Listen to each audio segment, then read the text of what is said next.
నందమూరి బాలకృష్ణ తన తదుపరి పెద్ద విడుదల చిత్రం అఖండ 2కి సిద్ధమవుతున్నారు. బోయపాటి శ్రీను ఈ చిత్రానికి దర్శకుడు.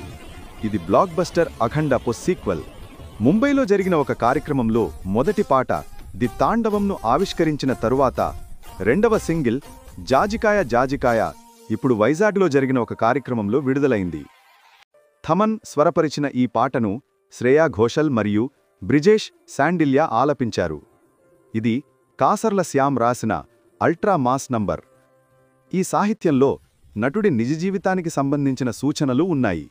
బాలయ్య నందమూరి వంశానికి చెందిన అందమైన హీరో మరియు హిందూపూర్ ప్రతినిధి అని ప్రశంసించారు. బాలకృష్ణ తన ఉత్సాహభరితమైన నృత్య కదలికలతో అలరిస్తాడు మరియు అతనికి తోడుగా ప్రముఖ మహిళ సంయుక్త కూడా తన లావణ్యాన్ని ప్రదర్శిస్తుంది. సాహిత్యం కూడా ప్రముఖ సోషల్ మీడియా డైలాగుల నుండి ప్రేరణ పొందింది మరియు ఈ పాటను ఒక గొప్ప సెట్లో చిత్రీకరించారు. 14 రీల్స్ ప్లస్ బ్యానర్పై రామ్ ఆచంట, గోపి ఆచంట నిర్మిస్తున్న ఈ బిగ్గీలో ఆది పినిశెట్టి విలన్గా నటిస్తున్నారు. బజరంగి భాయిజాన్ ఫేమ్ హర్షాలి మల్హోత్రా డిసెంబర్ 5న బహుళ భాషల్లో విడుదలయ్యే అఖండ 2తో టాలీవుడ్లోకి అడుగుపెట్టింది.